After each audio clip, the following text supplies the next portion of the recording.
Hello once again, America, and welcome to the pre-Christmas edition of the show. This week we are going to be discussing the heartfelt and sincere gift given by the democratically controlled House of Representatives to President Trump, his impeachment. So grab a hot beverage and let's carefully open this gift, which was hand-wrapped with unfairness, dishonesty, with a big bow of hypocrisy right on top. This is the Common Sense Podcast.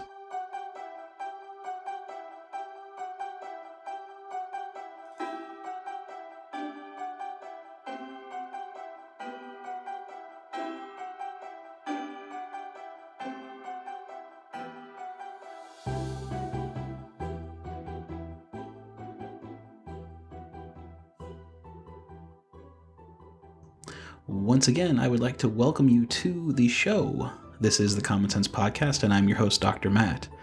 Now, I will tell you, as I was preparing for this week's episode, I had a whole different topic in mind. I was halfway through preparing, and as I was watching the news and what was happening with the trials and everything with regards to the impeachment of President Trump, I came to a decision on Friday, of all days, that I had to switch topics. So I did a ton of research, pulled in a bunch of information, and that's what we're going to be addressing today.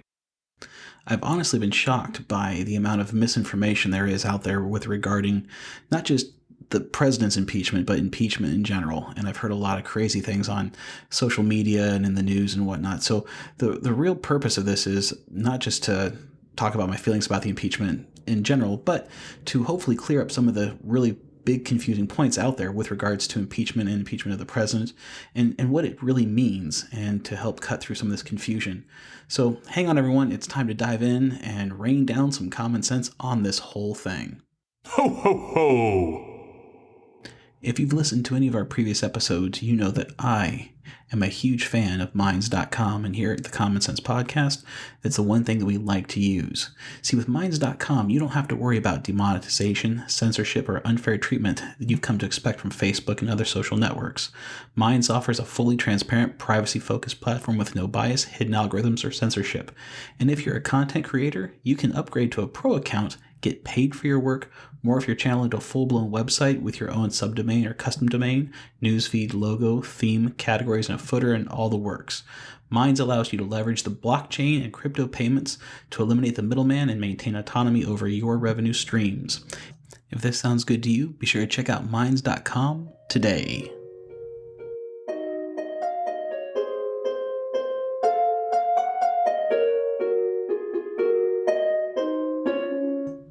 So let's jump in here and start talking about this wonderful present that we call impeachment.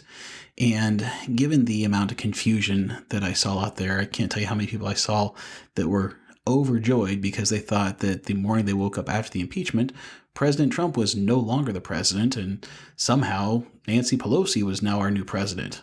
No, I digress. That wasn't, the second part wasn't true, but there were a lot of people that thought that somehow because President Trump had been impeached, he was no longer the president.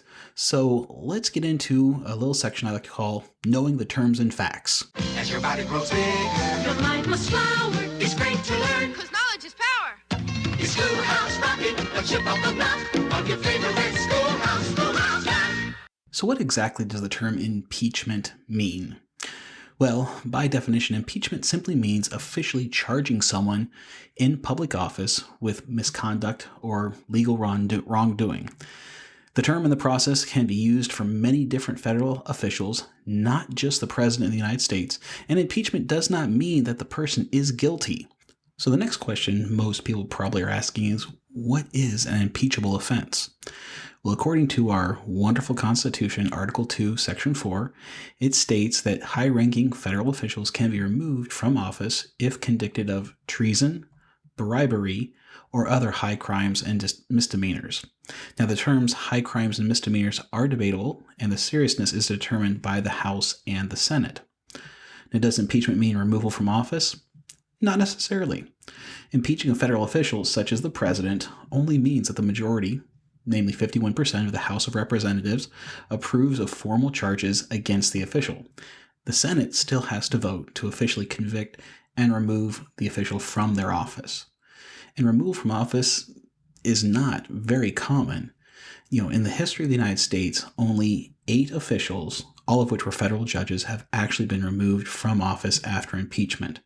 And only 2 presidents have ever been officially impeached prior to President Trump, but neither were convicted by the Senate or removed from office. Now, the official process for impeachment includes 6 parts, and that is something we're going to talk about right now. Before anyone can be impeached, and for the sake of this podcast, let's just assume that person is the president, since, as we know, President Trump has been impeached. But the first step in this whole process is some kind of action on the part of the president. He must commit an act that appears to be of either treason, bribery, high crimes, and or other serious misdemeanors. The second thing is, once the president has committed some kind of action, there has to be an official inquiry by the House of Representatives. Now, any member or multiple members of the House of Representatives can submit an official inquiry of impeachment. Next is number 3, there's the hearing. And this takes place via the House Judiciary Committee. And this is a committee in the House, obviously, that reviews the inquiry to determine if there's enough credible evidence, and that's key, credible evidence, to pursue articles of impeachment. If the committee doesn't find enough evidence from the inquiry, the process ends there. If they do find enough evidence, then within the House, all 435 members are able to vote on the articles of impeachment. If at least 218 or 50% vote in favor of an article, the president is impeached. If fewer than 218 votes are in favor of impeachment, then the process ends there. Once this is complete, and this is where we are with President Trump right now, the House has impeached him, okay? So the normal next step, the 5th step in this process, is to have a trial in the Senate. So what happens is that the House of Representatives appoints members of the Senate to hold a trial. The Supreme Court Chief Justice presides, and at least 67 senators, or 2/3 of a majority vote, must vote in favor of a conviction. If fewer than 67 senators vote in favor of a conviction, the process ends there. If, however, you get that 2/3 vote, then the president is convicted in the Senate.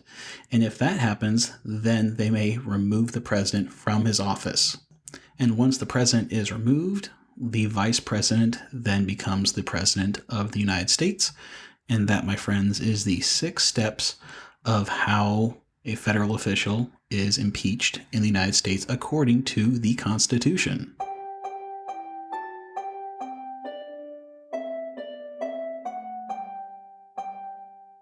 So now that we know the terms and the facts of how officially the president is impeached and where we're at in the process, meaning that he has been impeached, but the Senate does not have the articles of impeachment yet to do their part, so we're still kind of in flux. But I do want to go back and now drop some common sense, some facts about a few things on the process. So we've got the framework, but let's talk about what some of the facts are in this whole case. It should be noted that Washington Democrats had made up their mind real long time ago, to seek impeachment of President Trump, honestly, before he was even inaugurated. Now, to back up what I just said there, you have to understand that in April of 2016, there was a news reporter who was quoted as saying, "Donald Trump isn't even the Republican nominee yet, but impeachment is already on the lips of pundits, newspaper editorials, constitutional scholars, and even a few members of Congress." On Inauguration Day, 2017, the Washington Post headline read, "The campaign to impeach President Trump has begun." In April 2017, a senior House Democrat said, "I'm going to fight every day until he is impeached." Keep in mind that this was only 3 months into his administration. Let's fast forward now to December of 2017, when Congressman Jerry Nadler, we all know Jerry Nadler from the hearings, openly campaigned to be the ranking member of the House Judiciary Committee. If you remember from the outline, the House Judiciary Committee is where they decide if there is evidence to impeach the president. But at this time, in December of 2017, Congressman Nadler specifically was running to become the House Judiciary Committee, the head of that committee, because he was an expert on impeachment. And just so you know, this week was not the first time that the House Democrats introduced articles of impeachment for President Trump. In all honesty, it's actually the 7th time that they've done so. 6 months into his administration, they tried to impeach him for being impolite. They tried to impeach him for being mean to professional athletes. They tried to impeach him for changing President Obama's policy on transgender people in the military. Now, of those reasons that I listed, none of them amount to what I would consider high crimes and misdemeanors. And last I checked, none of those reasons that were outlined there are evidence of treason or bribery, which those are the criteria under which any federal official, including the president, is allowed to be impeached. But yet, if you can find this believable, which probably most of you can, scores of Democrats voted to move forward with impeachment on 3 of those prior occasions. So hopefully you're seeing that House Democrats have promised from the moment that the election ended that they would find some way to overturn the voice of the citizens of this country, because they're simply mad that their candidate didn't win. And what they've done for 3.5 years is taken spaghetti and just thrown it against the wall, hoping something would stick. Just throw it, splat, what drops down, find something. There's got to be something we can do. Well, a few months ago, one noodle stuck against the wall, and what they found was, hey, there's something about a phone call with the president of Ukraine.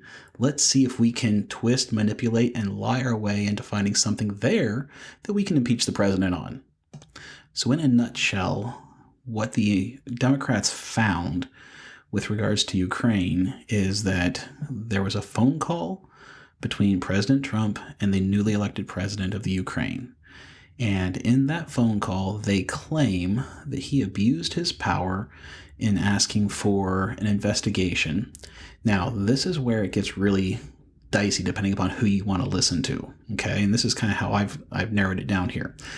The Democrats say that what he was asking for was he was asking for an investigation to find dirt on Joe Biden. That's all the Democrats said. But in reality, there's nothing in this phone call that I've heard or read that indicates he was asking for dirt to upset a political rival. Instead, what President Trump was asking was basically, hey, we've seen in the past that Ukraine is a very corrupt country. You have been brought in, the new president has been brought in to end corruption. And I want to make sure before we do anything with you that there is no corruption, that the people that are around you that I think are still corrupt are not going to be there. And as proof, President Trump was basically asking for an investigation to find out what happened to over $8 billion. That's billion with a B, $8 billion of tax money, your money and my money that we've paid in taxes to the government, that has gone missing. No one knows where that money has disappeared to.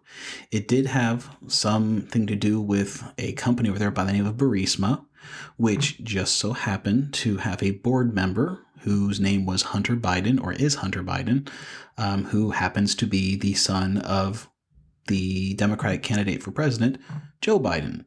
Now, I'm not going to get into the whole Burisma thing with Hunter and Joe and things like that, but the point here, the nutshell, or what you need to take away, sorry, not what you need to take away from this is simply this, okay? The president was asking for an investigation to find out where the $8 billion is. That's it. And as such, he was looking out in the best interest of America and its citizens. He wanted a record and an accountability of $8 billion. And every single American, I don't care what side of the aisle you're on, should be irate that $8 billion, all that money, is gone. We'll never see it. We don't know where it's at. It's disappeared. And not to get too graphic, but it's disappeared like a fart in the wind, everyone.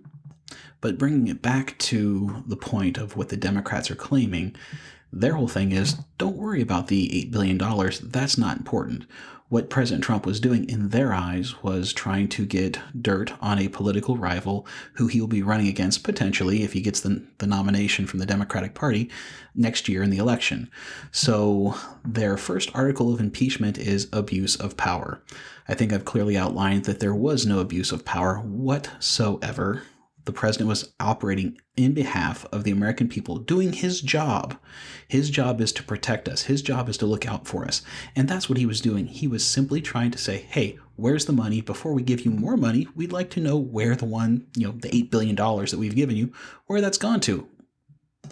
So let's talk a little bit about the House Judiciary inquiry that led to the articles of impeachment. Do you guys realize that this was the most rushed impeachment process ever in the history? Now, granted, it hasn't happened a lot, but they pushed it through as quickly as they could. It was the least thorough and honestly the most unfair impeachment inquiry literally in modern history. Chairman Schiff's inquiry was poisoned by partisanship from the outset. Let's just make sure that that is well documented here. The procedures and parameters were unfair in unprecedented ways. House Democrats tried to make Chairman Schiff they wanted him to be a de facto special prosecutor, which is not what he's supposed to be, but that's what they're trying to do. They scrapped precedent to cut the Republican minority out of the process entirely. They denied President Trump the same procedural rights that houses of both parties in the past have provided to presidents of both parties who were impeached. President Trump's counsel could not participate in the hearing at all. They weren't allowed to present evidence or to cross-examine witnesses. And then the House Judiciary Committee found no facts on their own, did nothing to verify the Schiff report. Their own witnesses were nothing more than liberal law professors and congressional staffers. You remember that I mentioned that this was the most rushed impeachment ever? Well, let me tell you how I know that. And to do that, we're going to look at history. We're going to look at two cases in particular. Let's start with President Nixon and his whole impeachment. Well, what did President Nixon do? Well, he obstructed justice. Okay, that's a fact, which under our current laws is a felony. The process to impeach him took 14 months of hearings in addition to special prosecutor's investigation. So 14 months, remember that's important. The Clinton impeachment, coming fast forward to President Clinton, well, he was impeached on article of perjury, which is also a felony. There was an independent counsel's investigation that had been ongoing for years before the House Judiciary Committee did anything, and there were mountains of evidence and mountains of testimony from firsthand factual witnesses. Compare those two to President Trump. Does anyone know, just off the top of your head, how long the impeachment process took for President Trump? 12 weeks. That's it. 12 weeks. Nixon, 14 months. Clinton was years of an investigation, and they had evidence, and testimony from factual witnesses. So the Democrats took 12 weeks for this whole process. And I mentioned one of the articles that they came to, the first one being abuse of power. Now, this is so vague and honestly doesn't hold water at all. We talked about the phone call and kind of the history there and whatnot, and how they claim it was abuse of power because they think he's trying to get dirt on Joe Biden. Not the case.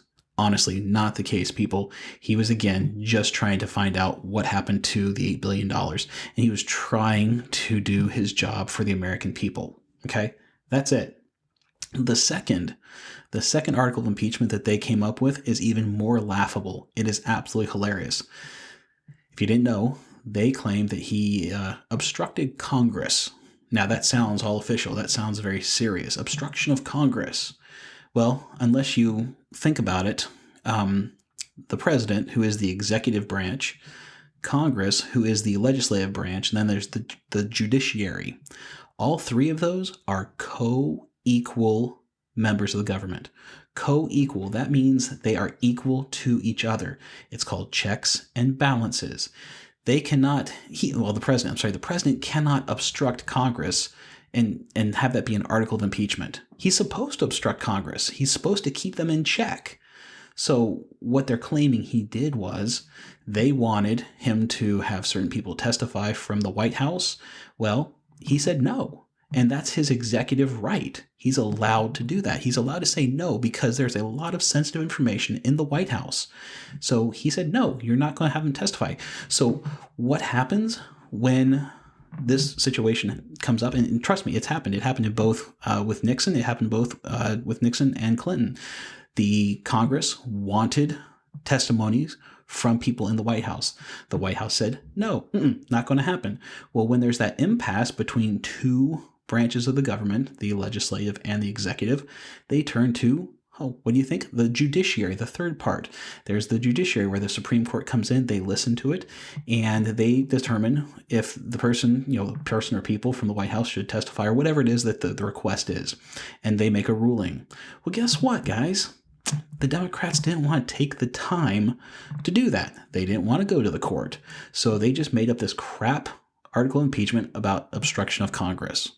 And the reason that they didn't want to go to the judiciary, the Supreme Court, on this is because precedent has been put forward, and this very thing has been tried before. And every single time the judiciary has come back and said it is the president's right to withhold those testimonies. So the Democrats knew that if they took the time to go through the courts, they weren't going to get this. So again, this article of impeachment, obstruction of Congress, is absolutely stupid. It makes no sense, and other than sounding official, it has no weight whatsoever, and it's an absolute bogus charge. This really comes down to due process. And due process is not something that's meant to maximize, it's not meant to maximize the convenience of the prosecutor, but it's actually there to protect the accused. So this whole thing that we have in place is to protect the accused, in this case, President Trump. Remember that President Nixon's impeachment took 14 months. Clinton's investigation and impeachment took years. But President Trump, 12 weeks. Does that not seem a little unfair and imbalanced and, honestly, maybe abuse of power on the part of Congress? I don't know. Sounds like they're being pretty abusive to me. All right, guys, I know that I've thrown a lot of information at you, so let's take a quick break, and we'll be back here in just a moment.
So we've basically come to the point in this whole process of where the Senate should have the articles of impeachment.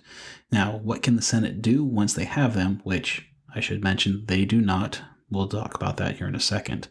But if the Senate has the articles of impeachment, they get to do one of three things. One, they can just throw it out. If they decide to do that, if the Democrats ever were to gain control of the Senate again, they could literally go back and impeach again and retry, and then literally at that point in time, they could have the president removed from office. And if that's Trump, if he's reelected, they would definitely want to do that, I'm sure. The second option is they can acquit him.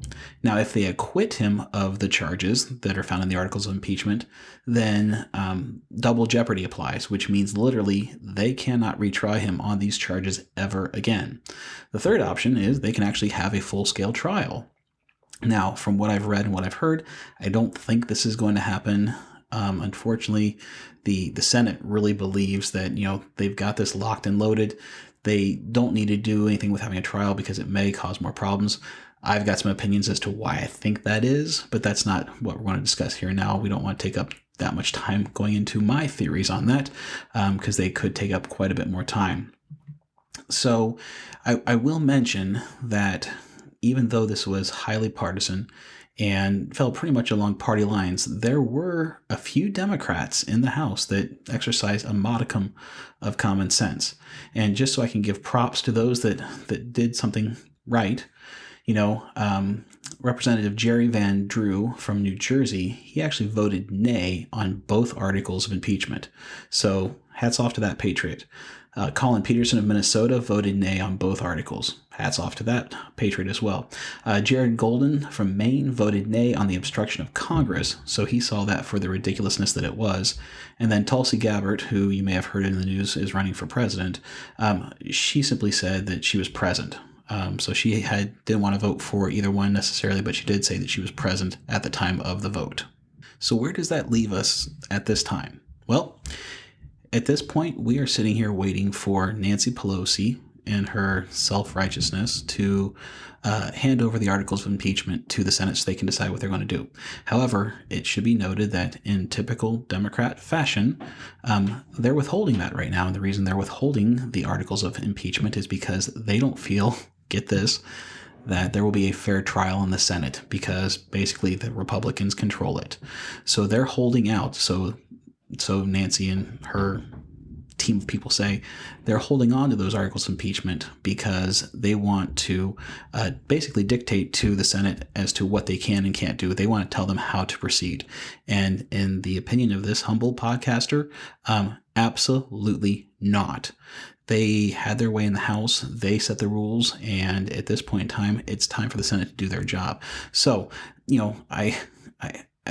I have so much I want to say about that, but I'm going to digress because we need to get to a couple things here that were said. I want to play some clips and some things like that because there was a lot that was said that, in my opinion, shows exactly what the Democrats were really up to and that this was not, as you may have heard, a somber and solemn event. And I'll be honest with you, if I hear the word somber and solemn one more time from a Democrat, I'm going to literally lose my mind. My head's going to explode. So this first clip I want to share with you is a highlight of how the Democrats felt about impeachment then, around the time that President Clinton was impeached, and how they feel about it now that President Trump's being impeached. And obviously Clinton was a Democrat and Trump is not. So take special note of what their stance is then versus now. We are here today because the Republicans in the House are paralyzed with hatred. And until the Republicans free themselves of this hatred, our country will suffer. With allegiance to our founders and a heart full of love for America, today I am asking our chairman to proceed with articles of impeachment. There must never be a narrowly voted impeachment or an impeachment supported by one of our major political parties and opposed by the other. And if there's no Republican votes, so be it. It's up to them to decide whether they want to be patriots or partisans. It seems to me that no good case has been made for witnesses. Trials have witnesses. That's what trials are all about. Nowhere in the Constitution does it say any or all crimes and misdemeanors. If we cannot vote to impeach, then we ought to just modify the Constitution and get rid of impeachment altogether. Oh my gosh, do I get a kick out of that? Particularly the one where he says that there should never be an impeachment that's one major party and not the other party. Holy cow, did you not see what you just did in the House of Representatives? What a complete sham, what a complete crock. This was completely a clown show, one-sided, and it was all about the Democrats being butthurt because their candidate had not won the election, and they want to overturn the voice of the people. So let's move on to another clip. Okay, this next clip is all about the Democrats and their absolute heartfelt love of the Constitution and how it must be upheld, which I do agree, but coming from Democrats, let's be honest, this is the biggest bunch of malarkey. It is one of the things they do when it's convenient for them. They could care less about the Constitution. All we've heard is that it's an old dusty document. It doesn't mean anything. It's outdated. It needs to be updated, modified. The founders were rich white men that didn't care about, they were racists and slave owners and da-da-da-da-da-da-da-da. So when I hear them now, at the time of impeachment of a president, a duly elected president, talking about this, it showcases what a sham this whole process was. And after this clip, I'm going to play one by good old Chuck Todd and what he thinks President Trump thinks of the Constitution. On this solemn day, I recall that the first order of business for members of Congress is the solemn act to take an oath to protect and defend the Constitution of the United States. Our duty, first and foremost, is to protect the Constitution and to protect the interests of the American people. That is why we must take this solemn step today. Ben Franklin said, "We have a republic if we can keep it." Just remind us of the words of George Washington: the Constitution is a guide which I will never abandon. What a bunch of hypocrites. Oh, the more I listen to these clips, the more blood is going to squirt out of my eyes and ears. But in the name of showing you what we're dealing with here, let's get to Chuck Todd. You know, I think this is the real challenge with sort of dealing with this president, is that I don't think he really even appreciates the Constitution. All right? He doesn't appreciate the Constitution, Chuck? Reverence for it that most elected officials in Washington eventually I'm going to be sick. Having a reverence for it.